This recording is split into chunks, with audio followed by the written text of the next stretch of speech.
Hey everyone, how you all doing? Welcome back to True Crime with Jess Rose. Hope you're all okay. Nearly Easter, nearly breaking up. Apparently we're going to have a heat wave here in the UK. Heat waves aren't what they are in other countries, just to let you know. We might be able to not wear our coats, maybe. So, good stuff.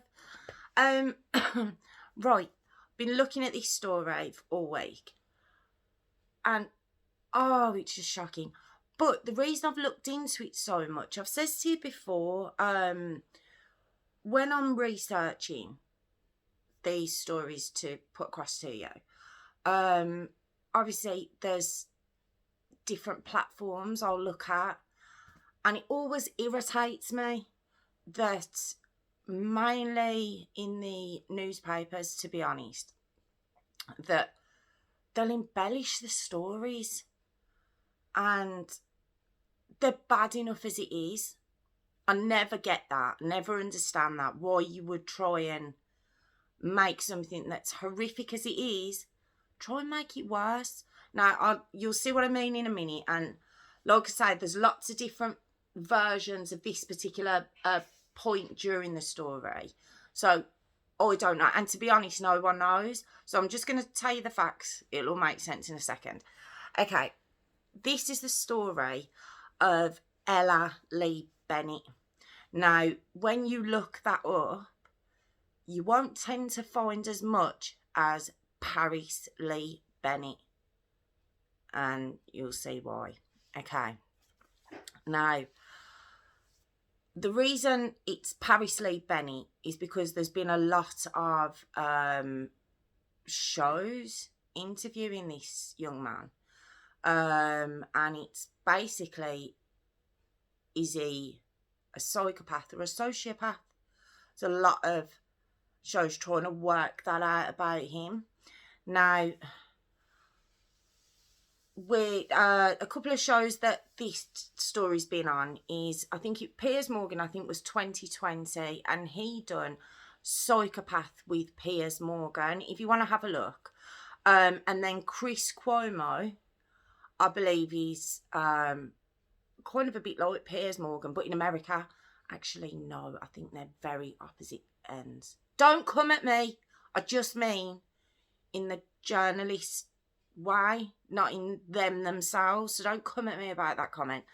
So Chris Cuomo, he done a show in 2019 and it was Inside Evil with Chris Cuomo. Now, that one is on another creators channel and it's Top Assassinator documentary. Okay, if you want to have a look. And obviously there's an awful lot online about this case. Now, Charity Lee Bennett, she's Paris and Ella's mum. Now, Charity Lee Bennett, when this happened in 2007, was 31. She basically, when she was 18, she had Paris. Now, Charity, she didn't have it great, and I'll tell you why. When Charity was 6, she saw her dad gunned down on the street. I think she came out to see him on the street, murdered. And there was rumours and speculation, and then an actual arrest of Charity's mum, whose name's Kyla. Now, it's said that Kyla married Charity's dad, remarried Charity's dad, should I say, about 2 months before he was killed. Now, they were an affluent family. They had a huge built-up business that the dad owned. And when they got divorced, I'm assuming Kyla wasn't going to get anything. And yeah, they remarried 2 months before he was murdered. And obviously the police, she became a person of interest straight away due to the remarriage and what she was set to inherit upon his death. And she went to trial, and the jury found her not guilty. They acquitted her. So Charity, she lived quite a nice life, it said, in Texas. And yeah, it wasn't too bad. But when she hit her teenage years, Charity, she became addicted to quite hard drugs. I've heard a couple of things. I think heroin. So quite hard drugs. She became an addict. But when she turned 18 and became pregnant for Paris, she stopped. She came off the drugs. She got herself straight, and she idolised Paris. Gorgeous looking little boy. He was her world. Absolute world, Paris. Now, when Paris was 9, Charity had a little girl. Now, wasn't to Paris's dad. So Paris and Ella, who is the little girl's name, were obviously half siblings. And Charity said she wasn't sure how Paris was going to react to having a sibling. Because he'd been her world, and he was everything to her and she was everything to him. So she was a little bit worried, and he wanted nothing to do with the pregnancy. So she's explained. But when Ella was born, he said, I think he held her and he said, Mom, she's beautiful. And a bond was created straight away. And the three of them lived quite happily, and this was in Abilene, Texas, and everything was going really well. They were close to Charity's mum, which is Kyla. Now, Paris's dad, you don't hear a lot about Ella's dad, but Paris's dad, unfortunately, he was diagnosed with paranoid schizophrenia. And that's all we know of his dad, to be honest. We don't know a lot about him, but yeah, I don't think he was a very well man. So that's that side. But Charity, Paris and Ella, again, don't know much about Ella's dad, but they lived a very nice life and it was all going very well. So you'd think, but Charity does say on the home movies, which there are a lot of, an awful lot of them, always Paris and Ella, playing and him being very sweet with her. But then there's a bit of a home video where Paris asks Charity a question, and he says, what's your worst word? And then it's, what's your worst sentence, you could say. And then she was like, worst sentence, and she's kind of answering him, and he goes, kill Charity's children. And that's on camera, and you just hear her go, Paris, and it cuts off. So there was little kind of signs that something wasn't quite right with Paris. Now, unfortunately, in 2006, when Paris was about 12, Ella was about 3, Charity relapses back onto quite hard drugs. Paris was aware of this, and when it was asked, how would he be aware of it, she admitted she told him. She said he could see, I wasn't behaving like Mom. So she felt that there was a bit of resentment building there. And on top of that, like I say, some of Paris's behaviour wasn't quite what you would call normal. And so she did take him to a psychiatrist to, there was some tests done on him. And from what I can tell, it's written in different sources, they wanted to admit Paris for about a month. And because, like I say, money wasn't really a question within the family, they could afford that. Charity didn't want that. I don't know why. I think because it wasn't made very clear to her why they were keeping him in. She wouldn't agree to it, and she said no, and she took him home. And I think that could have been possibly one of the worst decisions she ever made. Because now we come up to the 5th of February 2007. Okay. At this point, Paris is 13. Ella is 4, nearly 5.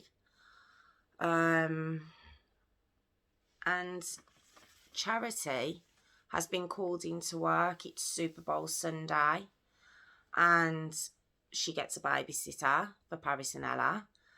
And she leaves for work. She thinks everything's fine. By the time she's leaving, Ella's in bed. Let me tell you something about Ella. Oh, she's beautiful. Oh, such a cute little girl. And it says she was just really vibrant, and she loved butterflies, and her favourite colour was purple.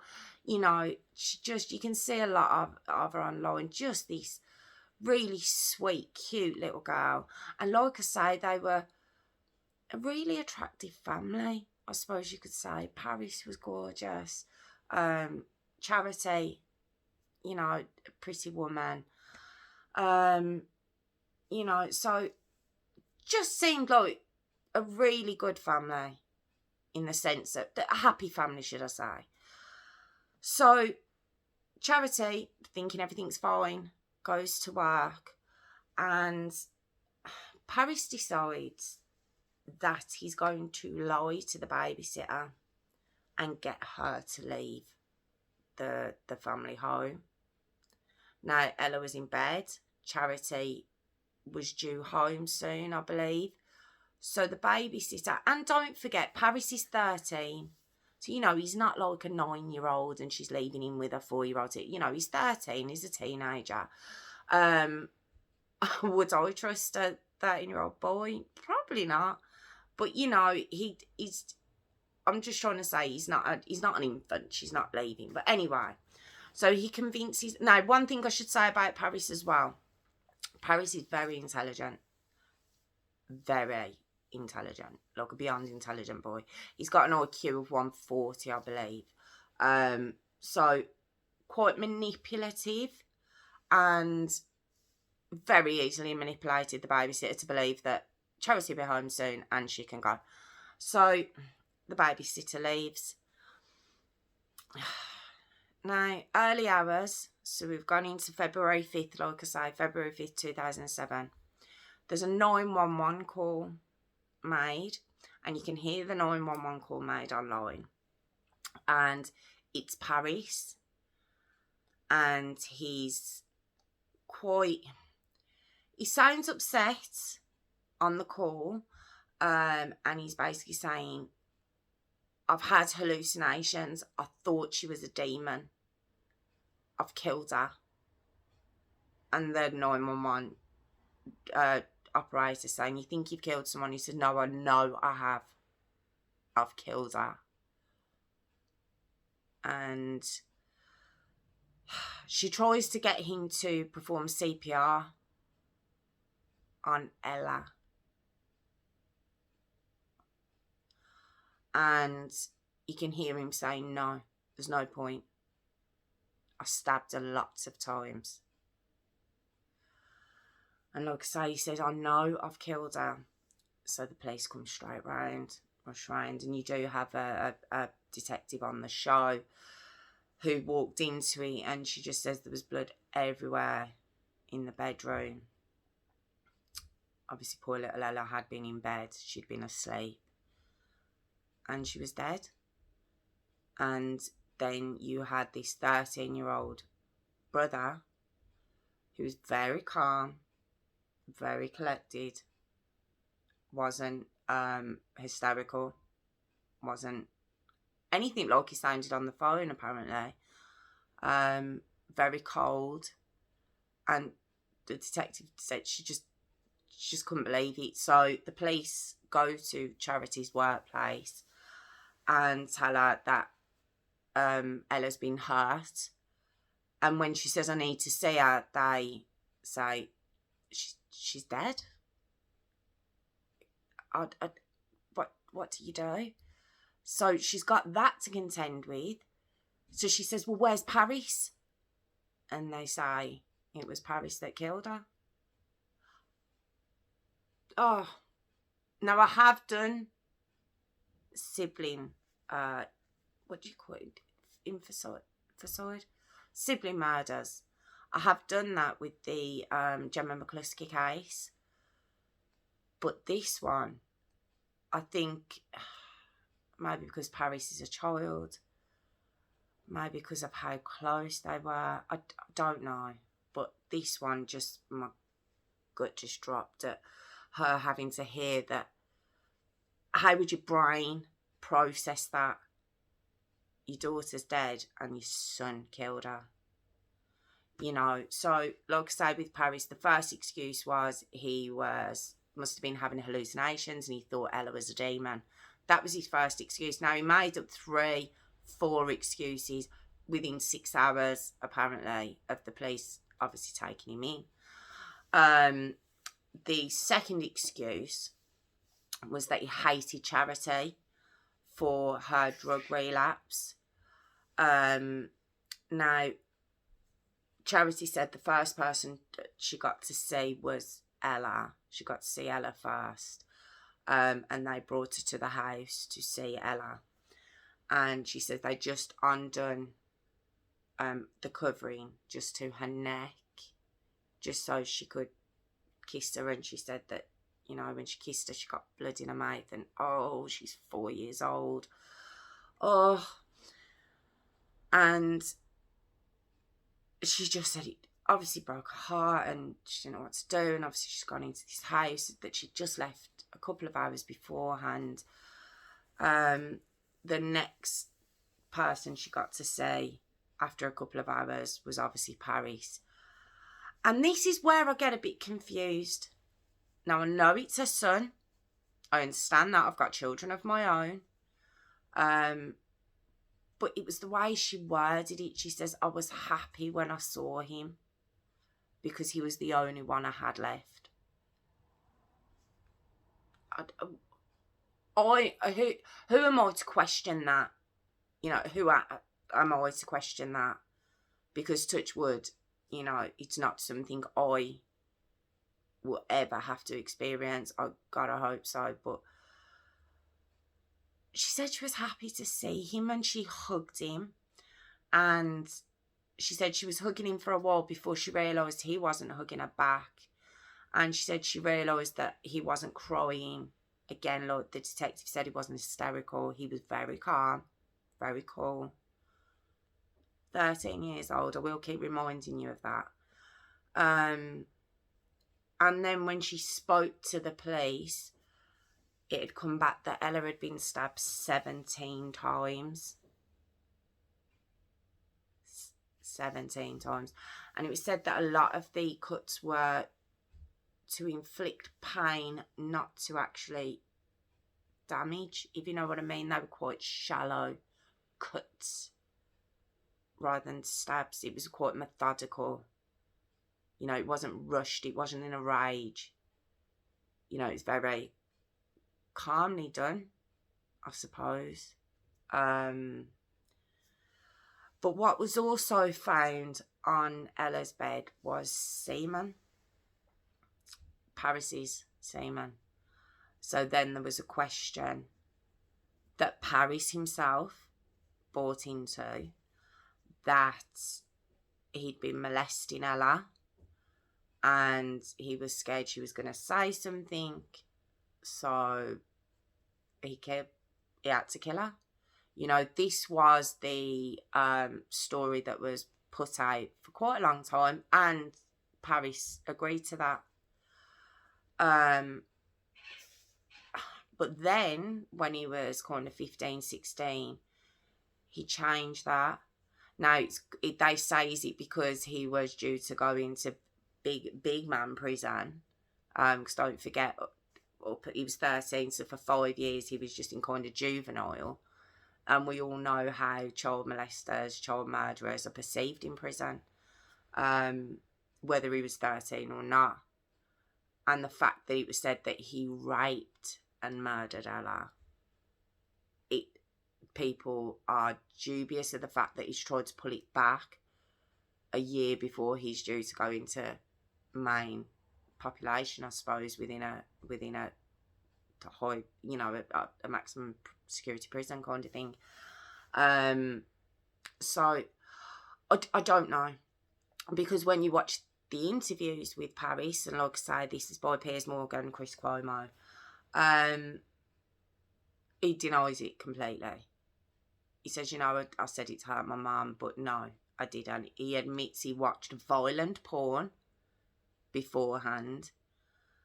He says he doesn't know how the semen got on her bed, but as any other 13-year-old who was watching porn, he had gave himself a treat, I suppose. I don't know what words I can use on YouTube, to be honest. I think I've already said a lot of them, I should have.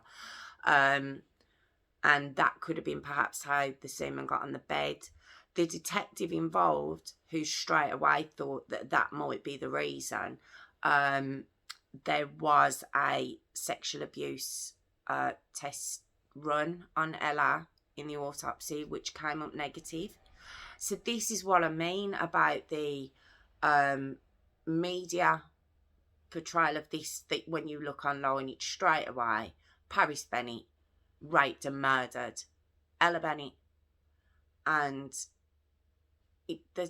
on the autopsy it shows he didn't, you know, and it's still a question, was he molested or was he not? But they've just straight away put that out there, and that's what the point I was making at the beginning of the story.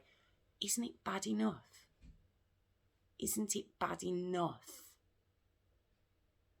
what happened and what he did, without having the facts? And in fact, the facts point to he didn't. Why are you embellishing it? Now, like I say, we don't know. Only Paris knows. And the only other person was little Ella, who obviously can't speak. And, you know, we know with children you have to be their voices and their advocates, and, you know, and I think that's what the detective done by doing that test, and the test came back negative. And my point is, it's bad enough. 17 times he stabbed his sister, and not a tear did he shed afterwards. You know, what's to be embellished about that? So that it's just a pet hate of mine with when I'm researching these stories. It really is. It's hard to get the facts across because there's so many different versions over the years. Don't forget, this was 14 years ago. So in that time, there's so many details, you know, that have come out that you just don't know. Rant over. So, third excuse, like I said, that's come out is that he didn't watch rape Ella, that he was watching violent porn, that he couldn't explain the semen on the bed.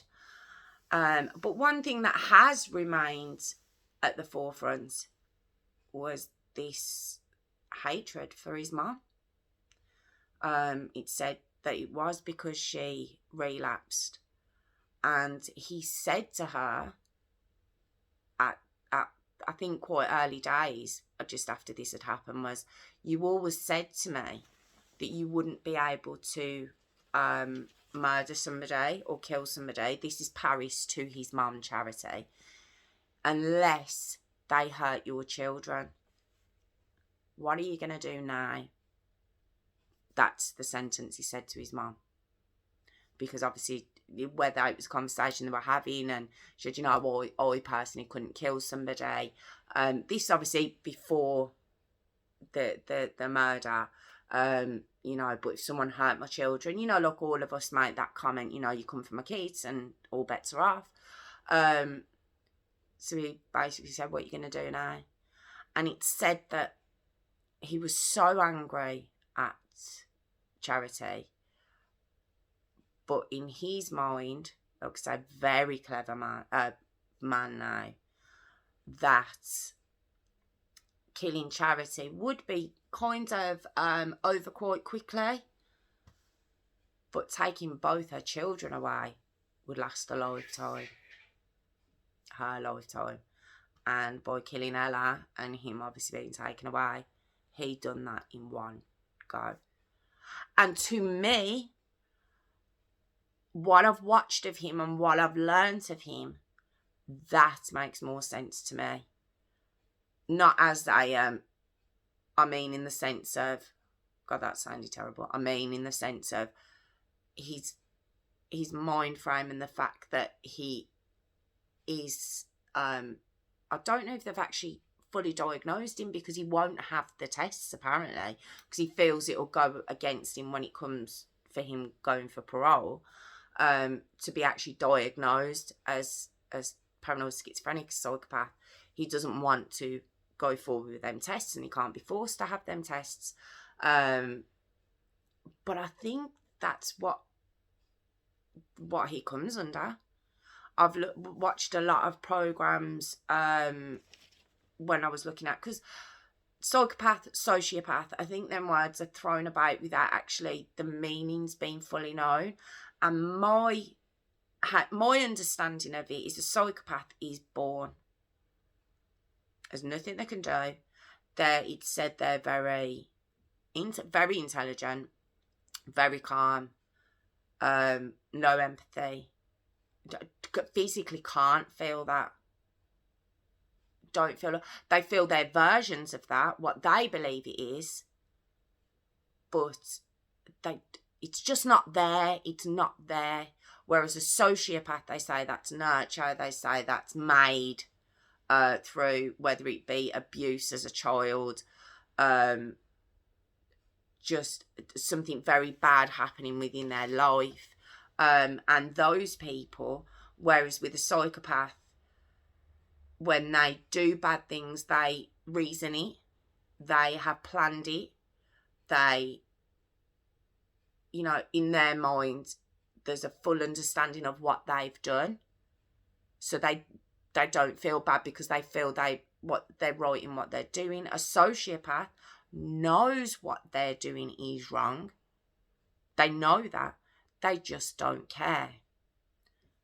Both very dangerous. Both very, very dangerous. So, yeah, it's more on the psychopath kind of side of it, from the explanations I've got. So, when Paris was brought in and questions and everything else, obviously he was charged with Ella's murder. And on August the 15th, 2007, Paris was found guilty and sentenced to 40 years. Now, that means he can apply for parole after 20, which means in 2027, which is only 6 years away, he'll only be 33. He'll be able to go for parole, basically. And I do think, remember me saying how intelligent he is? Not going for those tests and being diagnosed as, a psychopath, basically. I think everything he does, when you listen to him talk on these shows, everything he does, he takes his time before he thinks very hard, before he answers. I think there's a reason for everything. Now, what was said by a doctor to Charity, who's very involved in Paris's life still. She has a lot of photos with him. There's one of him in a graduation. So he's obviously continued his school, his education while he's in prison.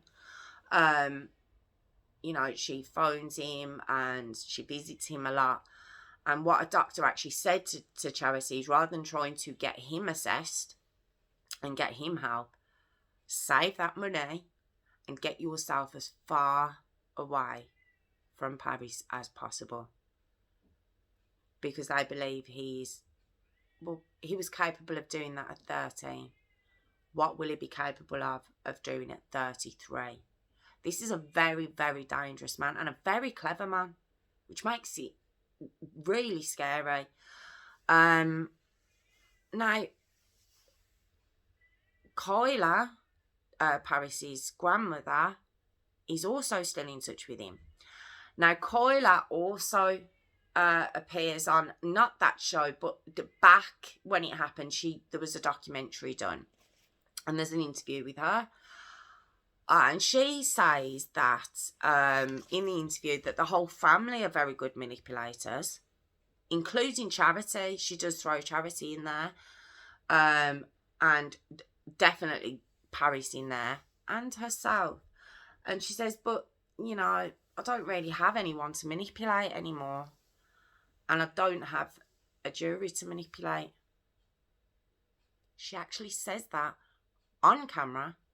And she's looking this way, and then she looks dead in the camera afterwards. And the police who were watching it, remember I said she got acquitted for Charity's dad's hiring a hitman to murder him. And the detective, apparently all the police and the detectives who'd worked on that case were just like, we knew it. We knew she'd done it. We knew she was behind it. And just it wasn't even like she looked at the camera like, oh my God, what have I just said? It was just like, yeah, I haven't got a jury to manipulate either. And just turns and looks straight at the camera. And you just think, oh my God.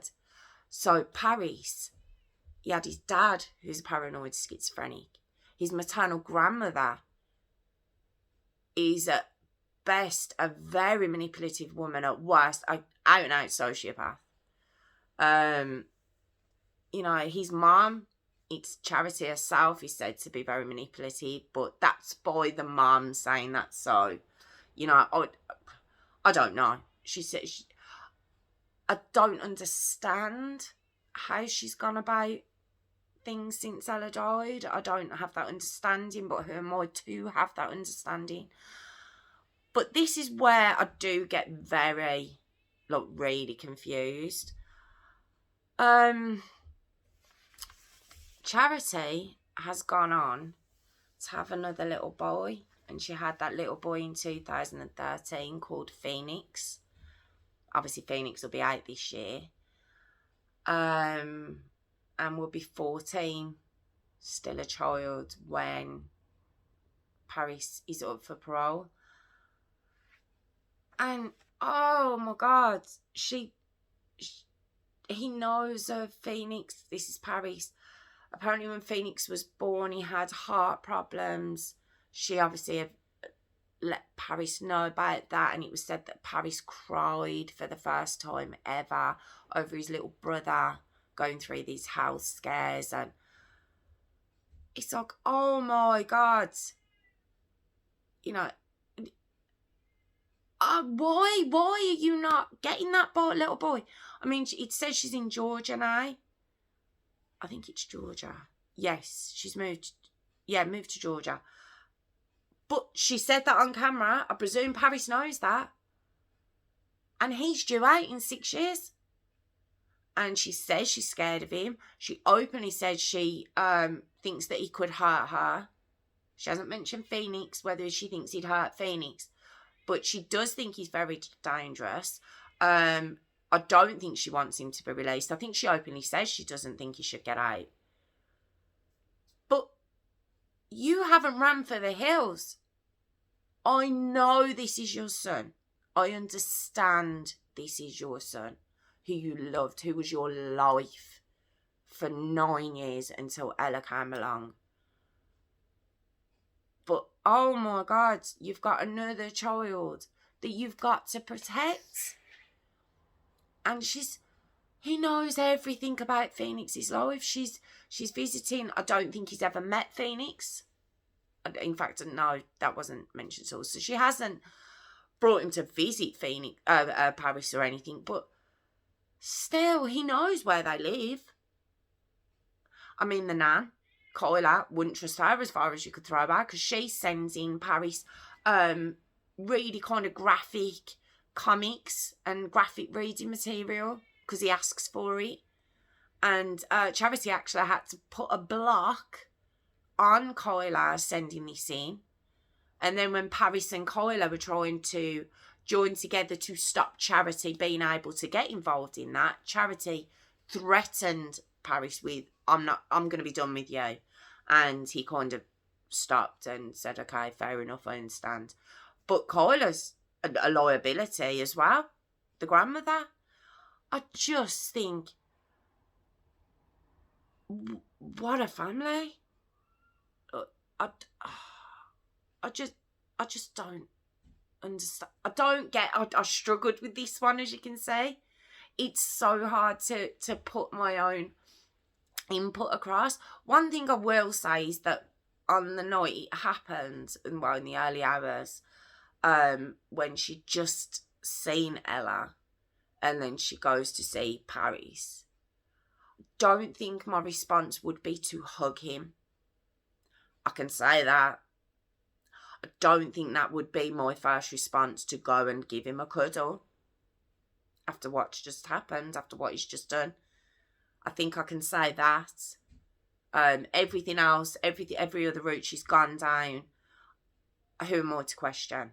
You know, it's not a normal situation.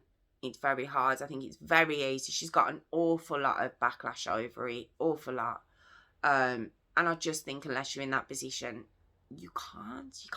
You can say what you would do. Well, you can't, because you can't even do that unless you've gone through it. And this is such a, just devastating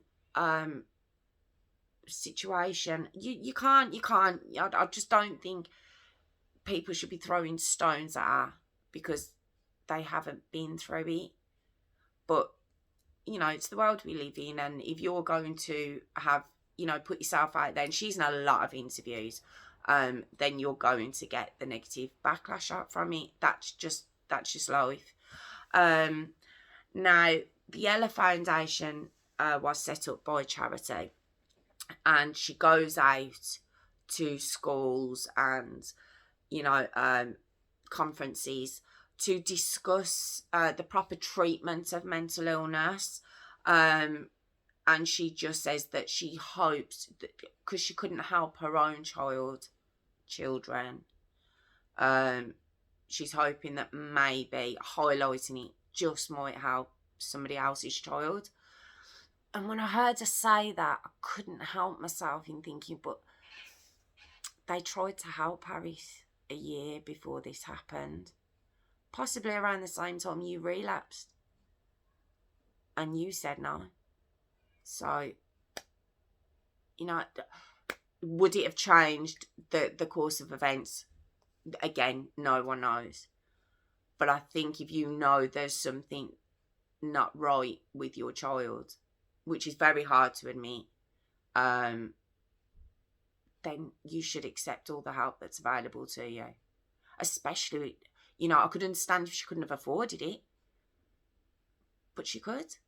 The financially, it was viable to do. You know, the help was there, and she just brought him home and hoped for the best. And Ella paid for that. So, yeah. So, like I say, she's living in Savannah, Georgia. Say, who am I? And I know she's in Savannah, Georgia. With Phoenix.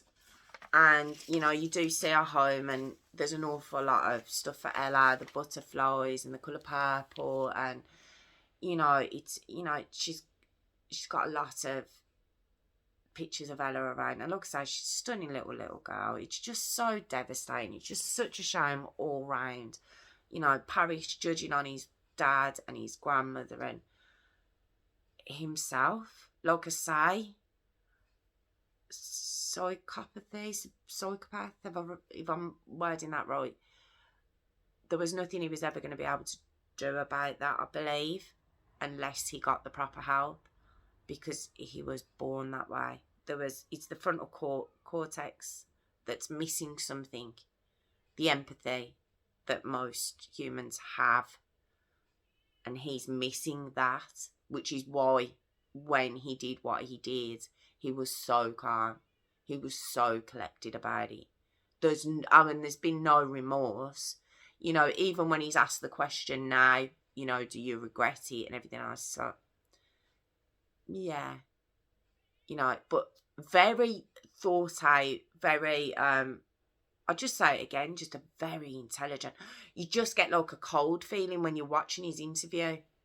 like a very cold feeling in you because there's nothing coming back from him. It's crazy. It's a really crazy case, and it's been very hard doing the story because I've got so many opinions on it, and I'm having to suppress them, just purely because in the back of my mind I'm thinking, you know, who are you to say that about this situation, because it's such a heinous crime. It's so, you know, how would she know that was going to happen?